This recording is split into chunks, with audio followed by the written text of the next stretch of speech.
When you look at this character, what are the first things you describe him as? A traumatized pretty boy with a nonchalant attitude? Maybe.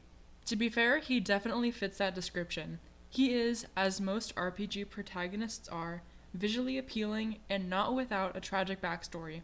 He is the leader of his team, a strong fighter, and not one for showing emotion. Sort of a dime a dozen character trope, loosely, but Cloud Strife specifically has a lot of very specific baggage that makes him far more unique and complex than your everyday video game protag. My name is Gala, I have a PhD in overanalyzing video games, and today I'll be talking about lots of different areas of Cloud's character as well as the trope he is made to be and how he deviates from it. I also want to put a disclaimer that I personally, as the time I'm making this video, have not played or watched through every installment of the Final Fantasy VII series. I made it through Remake and Rebirth, but I just wanted to make a video essay on about Cloud for so long that I don't want to wait to finish the rest of them to make it. That being said, spoiler warning for both of those games. Even if it has been around since 1997, there are still people like myself who are only getting into this wonderful series now. Proceed at your own will. The first thing I want to talk about is actually not just about Cloud, but also Akira from hit 2005 yaoi visual novel Toga Inu no Chi. Despite their sources being totally different in terms of genre and gameplay style, I found these two characters have a shocking amount of similarities, enough so that I could almost swap it around and be making my essay about Akira with the same points and barely change anything, kind of. Spoiler warning for Toga Inu no Chi, but the information from it that I'm covering is accessible from every route in the game. Here's this helpful Venn diagram that I made in Microsoft Paint. I absolutely love making Venn diagrams, and maybe if I get the spark too, I will make another essay like this and have a Venn diagram in it. I don't know. Anyways, as you can see, there are a lot of similarities. To start off, we have some lore parts about them. They were both raised as living weapons in a military setting and experimented on for that purpose. They both lost their memory of these times in one way or another. Akira's were forcibly removed, then Cloud we will discuss in more detail later. They also have no family. In terms of mannerisms and personality, they also do share a lot. They are both reclusive, antisocial, and they do not open up to those around them, have a seemingly stoic and empty demeanor, they can be rude to people around them, you get the idea. Both are very closed-off people. They prefer to be alone, but have a sort of hidden care and protectiveness for the people they deem close to them. For example, Cloud has Barrett, Tifa, Aerith, etc., while Akira has Rin, Keisuke, and Motomi. Even if they have this care for their peers, they do not accept or welcome any kind of assistance from these same people in turn. Akira always refuses help in terms of solids and sharing supplies, while Cloud always says, "I'm fine," when anyone, or especially Tifa, asks if he is okay, despite Cloud literally never being fine. I also read through the DSM-5 and armchair diagnosed both of them with reactive attachment disorder, which I will talk more on in the next segment. They do have some differences. For example, Cloud lives his life unwilling to connect with people on a deep level, as far as I'm aware with my semi-limited knowledge on Final Fantasy VII, while Akira eventually decides to let others in and have close relationships. Other than that, they have sort of opposite body situations, if that makes any sense. Cloud is actively suffering from Mako poisoning and Soldier's cell degradation, with the external substances damaging him from within, but Akira's blood serves as a perfect antidote for the drug Rhine, which plays a big role in the story of Toga Inu no Chi. Cloud has been hurt and continues to take the damage, while Akira has been hurt but can heal others and neutralize their toxic substances. Moving on, I want to dive more into the mental illness I think Cloud Strife suffers from. The most obvious one that I think anyone can agree on, no matter their level of knowledge on psychology and mental illness, is post-traumatic stress disorder, aka PTSD. It's no secret that Cloud is constantly tormented by memories and flashbacks that give him not only mental anguish, but also physical pain in the form of headaches or migraines. Whether it's seeing the burning Nibelheim, seeing black feathers, or Sephiroth himself, Cloud has not only flashbacks to the incidents and traumas that he experienced, but also hallucinations of his nemesis, the man who burned his hometown and killed his mother. The criteria for PTSD is as follows: exposure to death or other traumas, but Cloud definitely was exposed to lots of death, so I'll leave it there. Presence of intrusive symptoms, such as recurring memories, recurring dreams, realistic flashbacks, distress at things reminiscent of the event, and physiological reactions to the reminders. Cloud has all of these. There are more criteria, such as avoidance towards reminders, negative mood after the events, outbursts, etc. But keep in mind, I'm no professional, obviously, so I don't want to mislead anyone watching or potentially spread false information. Another disclaimer, but please don't use this video as definitive proof or anything, as I am not licensed to diagnose anyone. With that in mind, let's proceed to the other diagnoses I have for Cloud. Next up is schizoaffective disorder. This is classified by delusions or hallucinations, criteria met for any mood disorder, and criteria met for schizophrenia. This one is kind of bare bones compared to my reasoning for Cloud having PTSD, but I wanted to make sense of his constant hallucinations, if we can even call it that, when there is the possibility of Sephiroth actually just being there and only Cloud can see him. Next diagnosis is for reactive attachment disorder, which is under the trauma and stressors disorder category. RAD is classified as having these criteria: emotionally withdrawn behavior, aka not responding to or seeking out comfort, social and emotional disturbance, for example, minimal social and emotional responsiveness to others, expressing only limited positivity or joy, episodes of unexplained irritability, sadness, or fearfulness, and some kind of exposure to neglect or lack of positive attachments. This could be the cause of his moody demeanor, or we can simply write it off as his past trauma making him a shell of his former self. We did, however, see parts of Cloud's childhood when Tifa was reliving memories in a livestream, and even young Cloud, before all of the horrors happened to him, seemed disconnected from the other kids, and he was reluctant to interact with anyone. Tifa also said while in Nibelheim that Cloud was always looking at her, but never made eye contact with her and always ignored her. Interpret that how you will. The next and last mental illness I am diagnosing Cloud is very important and serves a key part of this video essay and the lore of Final Fantasy VII, which is dissociative identity disorder. This one might turn some heads, but it makes immaculate sense if you understand both the nature of the disorder as well as Cloud Strife himself. I will read directly from the DSM-5 for this part to avoid inaccuracies in my rewording. A.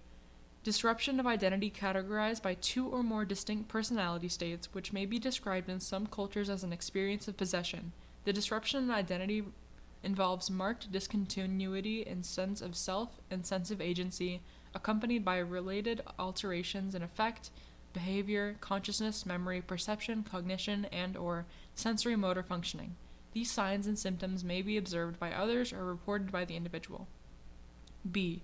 Recurring gaps in the recall of everyday events, important personal information, and/or traumatic events that are inconsistent with ordinary forgetting.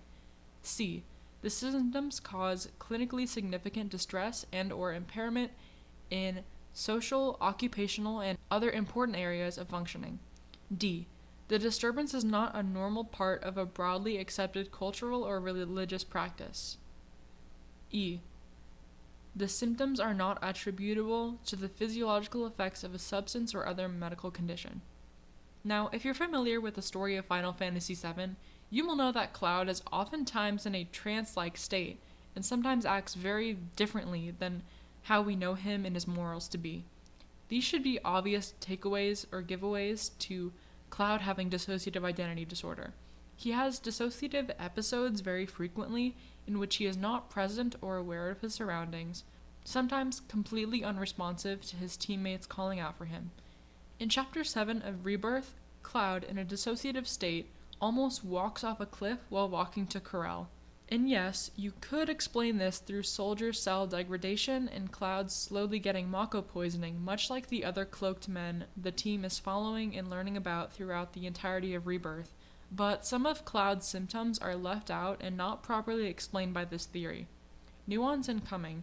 I personally think these are not mutually exclusive, in that Cloud is suffering through cell degradation and Mako poisoning, as well as DID and other mental illnesses. This guy has undoubtedly gone through a lot. Aside from the dissociative spurts he has, DID would also very well explain Cloud's large gaps in memory due to dissociative amnesia. For example, we know how Cloud's memories are somewhat incorrect at times and completely missing other times. He only remembers the existence of Zack Fair pretty far into the story, and patches up his story of Nibelheim to add Zack into it, without deliberately telling lies about it. It is very common for people with dissociative disorders to have incorrect memories or no memory at all of certain events, especially traumatic events. Now, you might be thinking, if I claim Cloud Strife has dissociative identity disorder, does he have alters? The answer is yes. While it may not be super definitive and clear, we see in the latter half of Rebirth that Cloud acts in ways that are totally not like him at all. For example, mercilessly killing enemies while his teammates watch in horror, blankly saying cryptic messages like, "It's not death, it's a homecoming," usually while getting blood splattered onto his face, and most memorably, Cloud retrieving the black materia for Sephiroth and threatening Aerith. Only after she is pushed over does he snap out of it and show concern for his teammate again. Another time Puppet Cloud, as I've dubbed him, takes over is the scene when he is overcome with doubt in Tifa and pushes her into the lifestream pool. Again, he only comes back to himself after Tifa has been submerged and then shows true concern and fear for her well-being.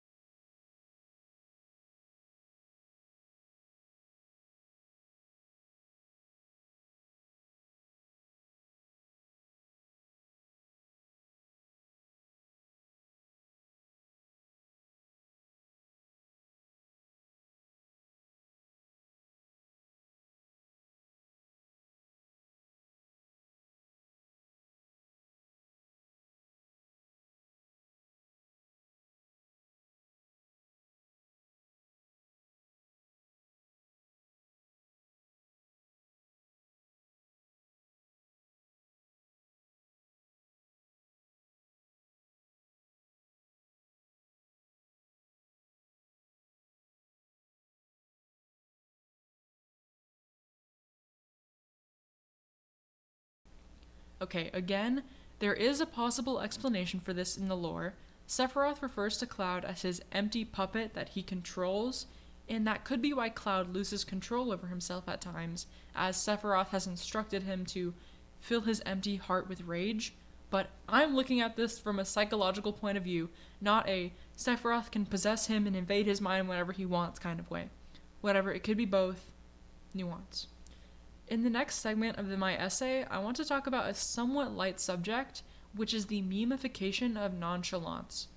In recent years, the word nonchalant has become associated with various memes, such as the nonchalant dreadhead, some TikTok audios, and just the concept of nonchalance as this funny thing. While yes, these jokes can be funny, there is a deeper point that can be made of how this trend can oversimplify certain behaviors that are possibly signs of trauma and mental illness. Now, you might be saying to yourself, oh my god, it is not that deep, it's just a joke about like a chill guy who doesn't care about anything. And I agree. The meme itself is not hurting anyone, it's just the concept that some people, given the nonchalant label, might be suffering from something deep down that makes them not able to show care or emotion to others. Like Cloud. I had to ask myself, what is nonchalance? Is there a real or false meaning that has been pushed? Well, I would define nonchalance as a state of not particularly caring about others or self, but not necessarily lacking empathy, just going with the flow and tranquility. Google defines it as feeling or appearing casually calm and relaxed, not displaying anxiety, interest, or enthusiasm. Okay, two sides of the same coin. Both definitions involve somewhat of a carelessness and calmness. That in itself is not indicative of potential mental illness, but it's hard to say. So I made this helpful flowchart in Microsoft Paint to make sense of some connotations. Nonchalance is in the middle, and on the sides we have aggression and dissociation, two words that can be kind of similar, but not really. So I fleshed it out a bit more to add words in between, carelessness and detachment. I defined them in blue, and included the official definition in purple. As you may be able to see, they read as aggression, active hostility and anger towards other people or the outside world, and no empathy or regard for others' well-being. or as Google defines it, hostile or violent behavior or attitudes towards another, readiness to attack or confront. Carelessness, not caring about the status of other people or events and only focusing on oneself, little to no empathy. And then Google defines it as failure to give sufficient attention to avoiding harm or errors, negligence. Detachment, inability to connect with people or the world on any level, but not caring, separation from self, empty feeling. And then Google defines it as lacks emotional connectivity to others, whether due to an unwanted circumstance or as a positive means to cope with anxiety. Dissociation, not mentally present whatsoever, leading to inability to connect or communicate with others or understand self. And then Google says, a mental process that causes a lack of connection in a person's thoughts, memory, and sense of identity. So there's definitely a scale of two very different feelings, aggression and dissociation, but nonchalance is sometimes used as an umbrella term for all of these. The middle three are somewhat normal emotions to have or experiences that many people have felt in their lives, but the ones on the ends, aggression and dissociation, are more severe and negatively impactful on people's lives. As we have already covered, Cloud suffers from dissociation on a severe level, but I would also venture to say that Cloud experiences every emotion on this chart. He can be nonchalant most of the time when talking to his teammates out of battle, not necessarily showing emotion or enthusiasm, but not being rude or anything to them either. He can be aggressive towards his enemies, and especially when he is in puppet Cloud mode or when he has switched to that altar. To highlight his nonchalant behavior, I want to point out that Cloud Strife only physically smiles a handful of times in the games. Specifically in Rebirth, the only times Cloud smiles, as far as I remember, are when he sees Aerith alive, smiling up at him, and for Puppet Cloud, when he gets his hands on the black materia. The nonchalant character trope is usually paired with the alpha male lone wolf trope, where a character is not just calm and emotionless, but quite rude and prickly. This correlates to the pipeline many real-life men go through where they think the only way to be cool is by being disrespectful to others. Cough, cough, podcast type mentalities. Cloud, however, is nothing like that trope. He's consistently respectful to his teammates, no matter who they are or their background or how loud, quiet, or annoying they may be. Cloud never stops being respectful and tolerant of them. He may be somewhat of a lone wolf in keeping to himself and not sharing his ailments most of the time, but he doesn't leave his team behind to benefit himself. This is about regular Cloud, not Puppet Cloud, I must add. Puppet Cloud is far more independent and prickly. A key point I can make in saying that Cloud does not have this toxic alpha male mindset is bringing up the aspect of toxic masculinity. Every Final Fantasy VII fan knows and loves the honeybee scenes, where Cloud wins a dance-off and dresses up in a lovely dress and makeup to participate in Don Corneo, my beloved, fuck that guy, his bridal contest to help Tifa and Aerith. No person with even an ounce of toxic masculinity would even think of doing that, let alone with as much willingness and dedication as Cloud had. Even when Tifa finds him in the dress, he is not ashamed in the slightest and actually flaunts a little bit. Tifa? Yes? You okay? Mm-hmm. Good. Wait a minute. Cloud? Is that you? Oh my god, that makeup! And that dress! Nailed it, I know, thank you. Moving on.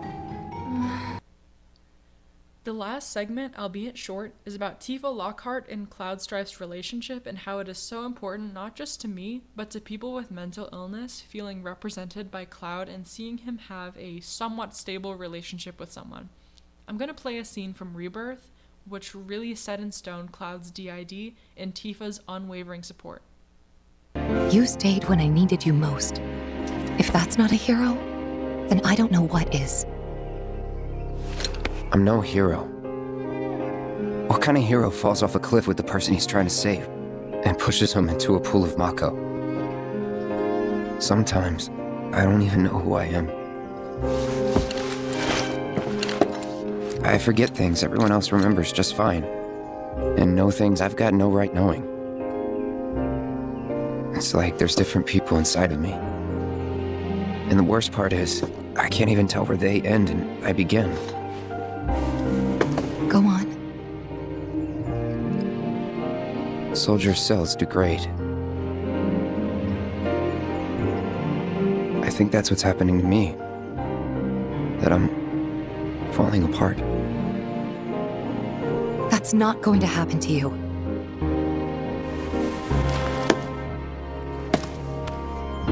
You saved me before. Now it's my turn. Cloud is describing his symptoms to Tifa, and Tifa tells him to go on, that she's listening without any judgment or anger, even though Cloud could have killed her when he was Puppet Cloud. She listens and then offers him support, saying she will help him. This is such a beautiful moment. Anyone who's gone through mental illness knows very well how hard it is to reach out and ask for support, but Cloud does, and Tifa gives him exactly the kind of support that he needs. Even after this scene, Tifa continues throughout Rebirth to check in on Cloud when he isn't himself and try to ground him without being invasive or confrontational. All points having been made, Cloud Strife is more than just a traumatized pretty boy. He is also a very unstable and unwell pretty boy. There's a lot of complexity woven into his character in the way he interacts with others, battles with himself, and more. Despite his struggles, Cloud has a stable support system and knows he is not alone. Thank you for watching. I would say subscribe for more, but I literally never post on here, so maybe drop a like if you enjoyed, and I'll put my Twitter in the description. Have a nice day, and remember to keep yourself safe.